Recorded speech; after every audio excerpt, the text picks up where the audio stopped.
بسم الله الرحمن الرحيم هل أتاك حديث الغاشية وجوه يومئذ خاشعة عاملة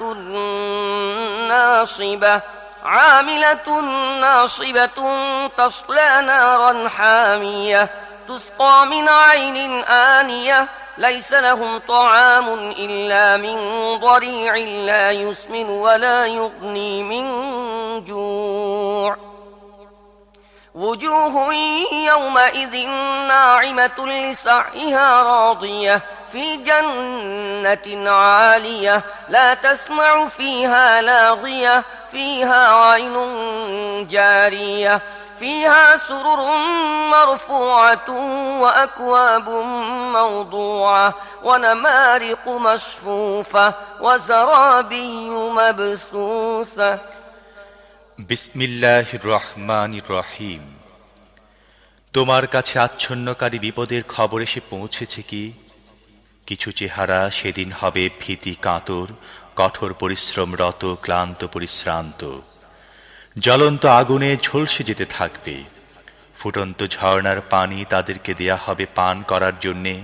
তাদের জন্যে কাঁটাওয়ালা শুকনো ঘাস ছাড়া আর কোনো খাদ্য থাকবে না। তা তাদেরকে পুষ্ট করবে না এবং ক্ষুধাও মেটাবে না। কিছু চেহারা সেদিন আলোকোজ্জ্বল হবে, নিজেদের কর্ম সাফল্যে আনন্দিত হবে, উচ্চ মর্যাদার জান্নাতে অবস্থান করবে, সেখানে কোনো বাজে কথা শুনবে না।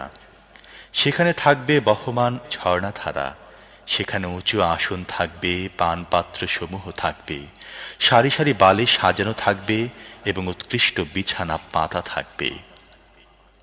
أفلا ينظرون إلى الإبل كيف خلقت وإلى السماء كيف رفعت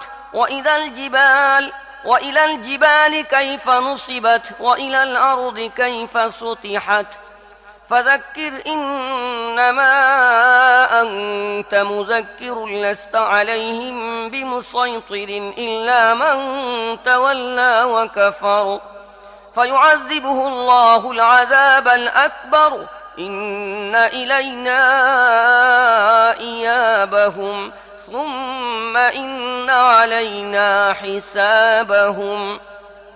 তাহলে কি এরা উটগুলো দেখছে না কিভাবে তাদেরকে সৃষ্টি করা হয়েছে? আকাশ দেখছে না কিভাবে তাকে উঠানো হয়েছে? পাহাড়গুলো দেখছে না কিভাবে তাদেরকে শক্ত করে বসানো হয়েছে? আর জমিনকে দেখছে না কিভাবে তাকে বিছানো হয়েছে? বেশ, হে নবী, তাহলে তুমি উপদেশ দিয়ে যেতে থাকো। তুমি তো শুধুমাত্র একজন উপদেশক, এদের উপর বল প্রয়োগকারী নাও। তবে যে ব্যক্তি মুখ ফিরিয়ে নেবে এবং অস্বীকার করবে, আল্লাহ তাকে মহাশাস্তি দান করবেন। অবশ্যই এদের আমার কাছে ফিরে আসতে হবে, তারপর এদের হিসেব নেওয়া হবে আমারই দায়িত্ব।